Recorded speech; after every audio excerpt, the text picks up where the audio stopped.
Sabeu que us vaig dir que les coses lingüístiques seguien una jerarquia i que n'hi havia unes de més importants que les altres i tal? Doncs us vaig mentir. Jo començo directe al gra, així, sense saludar ni res. Tu, és que si vull fer un vídeo de 3 minuts m'he d'espavilar. A veure, dir que hi ha peces lingüístiques que són més importants que d'altres seria com dir que la columna vertebral és menys important que tot l'esquelet humà. És absurd. La columna vertebral forma part de l'esquelet humà. Sense columna no hi ha esquelet, m'explico? Amb els morfemes i les paraules passa 3/4 del mateix. Sense morfemes no hi ha paraules. Igual que sense ossos no hi ha esquelet, perquè les paraules són ni més ni menys que conjunts de morfemes.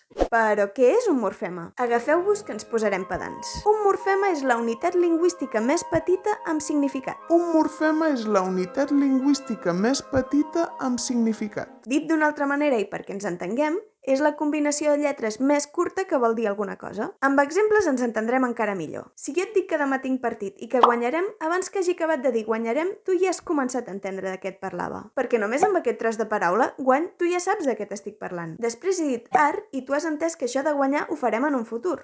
Demà. I després he dit i tu has entès que això de guanyar ho farem jo i un conjunt de persones més. Nosaltres, l'equip. La paraula guanyarem, doncs, podríem dir que té 3 morfemes. Guany, ar i em. Hi ha lingüistes que potser us dirien que hi ha algun morfema més per aquí. Però jo us dic que n'hi ha 3 i em podeu creure. Que per alguna cosa sóc la filòloga de guàrdia, no?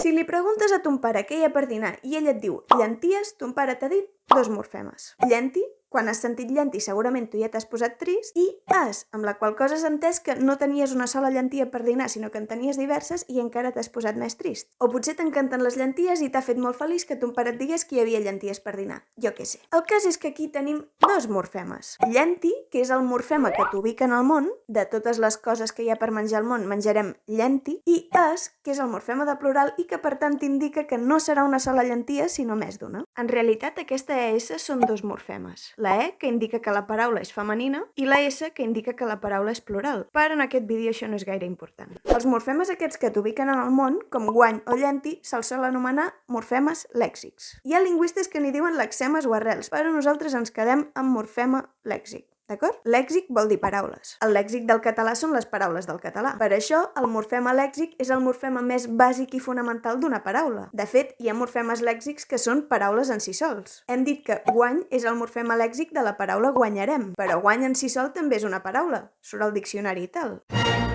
Avui, només que us quedeu que hi ha un tipus de morfema que és com aquell qui diu el rei i que es diu morfema lèxic, jo ja em dono per satisfeta. I al proper vídeo parlarem dels 2 altres tipus de morfemes que existeixen. Au! A reveure!